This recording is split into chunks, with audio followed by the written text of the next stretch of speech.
What up, Long Beach? Welcome back to your home for everything local sports. It's JJ. And Matt, and this high school football video is brought to you by Naples Rib Company. This is straight out of Compton. We're bringing you the CIF Southern Section Division 12 championship game between Quartz Hill and host Compton. Hub City hosting a championship game. It's just a special memory for a lifetime and everybody involved tonight. Their first championship appearance since 79, trying to win their first since 78.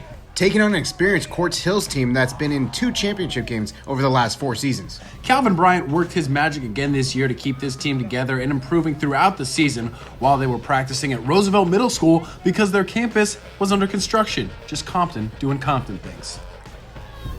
Such a great night for Compton alumni who filled the stands and the sideline, a sold-out game, the type of atmosphere that high school football players dream of. Yeah, and a lot of them never get a chance to actually play in front of it. The opening kickoff, though, a sign of things to come, and spoiler alert, it's not great for Compton. Quartz Hill takes the ball back into Compton territory, and then at the end of this clip, you're going to see a little bit of extra penalty tacked on. Not what you want. A few plays later, Shallon Crawford is pinpoint perfect on this throw to Nicholas Williams, and he's got eyes for the end zone. A quick strike score for Quartz Hill has the visitors up 8-0 early. But speaking of quick strike scores, Deion Johnson knows a thing or two about him, and Dr. Johnson makes house calls. 80-yard touchdown for the running back who has had an amazing season and postseason.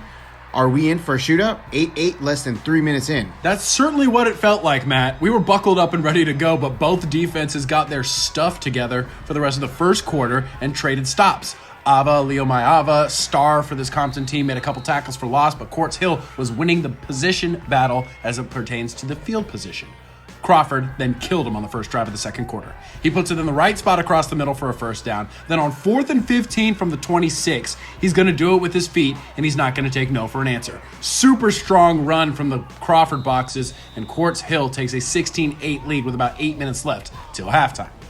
Eric Barrios getting loose for Compton on the next drive, and the home sideline turned up thinking they could get back in this game, but Quartz Hill put a stop to Johnson going the other way and forced a turnover on downs. On the very next drive, it's all about Ashton Duplessis and the hurry-up offense. Duplessis, the running back, gets a first down here, and you can see Quartz Hill get right back on the ball. It looked like they knew they could do this to wear Compton down, and they did. A few plays later, Ashton is about that action, and he breaks through the first line into the open field. No one's gonna get him. A 35-yard touchdown run that put Quartz Hill up 23-8 at halftime. One more shout out to the great crowd here in Compton. They had to move the band to fit everyone in, and speaking of the Compton band,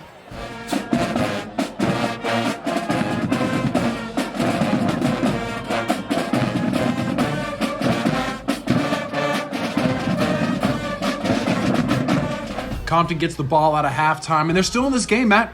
They got a nice run here from Johnson for a first down, and then fortune favors the blue as Barrios scoops up this fumble and turns a negative into a positive for another first down. However, very next play, it's a fumble. Quartz Hill on top of it quickly, the one thing Compton couldn't do.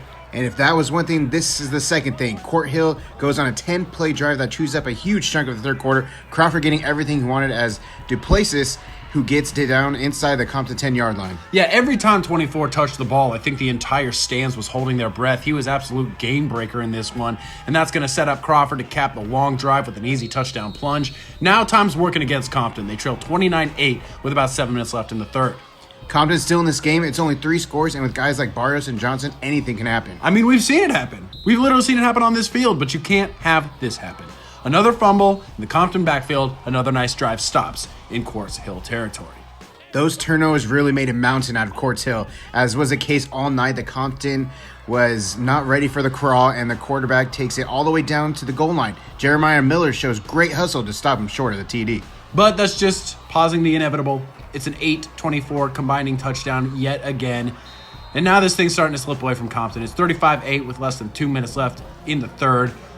First play of the ensuing Compton drive, you guessed it, it's a fumble, one of those 4 turnovers for Compton on the night, and you just don't win championship games with a stat like that. So with the running clock in the fourth quarter, your final is 43-8. Congratulations to a quality Quartz Hill team that showed some great sportsmanship and class throughout this game as Compton comes to grip with falling just short after, like we said, a magical season they will not forget. Great scene here at the plaque presentation as CIF Commissioner Rob Wygod gives Leo Mayava some love and some words of encouragement, and then he hands the runner-up plaque to his old friend Calvin Bryant. There's nothing for this Compton group to hang their heads about, from the players to the coaches to the entire school. You know, what a great night for Compton no matter the final score, and here's hoping it's not another 42 years until we get to cover a Hub City championship. Thanks to all of our sponsors, including Ocean Law Center, and make sure you stick right here at the 562 for all of your local sports coverage.